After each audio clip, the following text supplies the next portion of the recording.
Pastor John, in the last podcast, you talked about the importance of the historicity of Adam in the local church, especially. In this episode, I want to follow up and ask you about Adam in relationship to global missions. Why does the historicity of Adam matter for missionaries? When I was preaching through Romans, this is now, 8 or 9 years ago, probably more than that. It took me 8 years to get through. I got to chapter 5, and I had never thought before that time how amazingly relevant Romans 5:12 to 21 is missiologically. It begins, just as sin came into the world through one man and death through sin, and so death spread to all men, for all have sinned.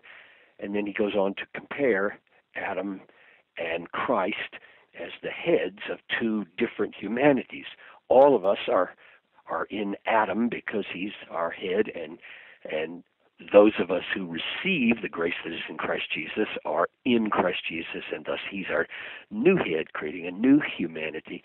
What that said to me was, every single tribe, every people group in the world, thousands of them, if you go in there and learn their language and learn their culture and find a way to communicate with them, you never have to fear that the message you bring is somehow irrelevant for them in their culture, because they all, you can tell them this, you preach this, there was an original human being from which we all came. That's the way Paul goes about it in Acts 17.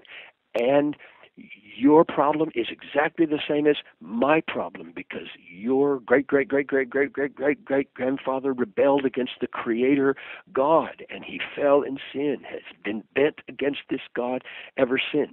And that God has sent his Son, Jesus Christ, into the world so that that disobedience could be remedied through his perfect obedience and through the death by which he covers all the sins. That structure of thinking of justification through Christ and condemnation through Adam is not culturally conditioned. You may have to find words to say it, but that reality is universal. That's why this teaching is so amazingly relevant for missions, because missions is dealing with how can we present good news to people who know nothing. They don't know anything about the story of Christianity, and we can root that story in their original Father and our original Father and the Son of that of Christ, of God, coming into the world and bearing the guilt of their Father and our Father, and so it crosses cultures in a remarkable way. That means that when missionaries prepare for wherever they're going, their focus shouldn't be merely on linguistics and anthropology and culture. There's so much emphasis today on believing that our success is going to hang on whether we are savvy enough in all of those missiological dimensions. And those are important. I don't want to minimize them.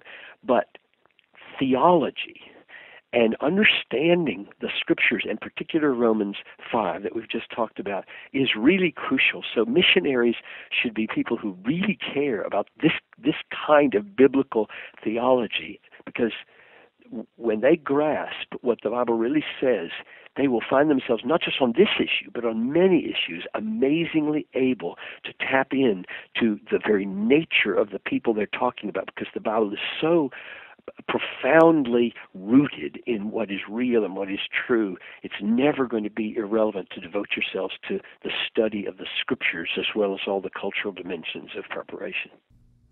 Thank you, Pastor John. And for more on this theme, see Pastor John's sermon, Adam, Christ, and Justification, Part 1, delivered on June 18th, 2000.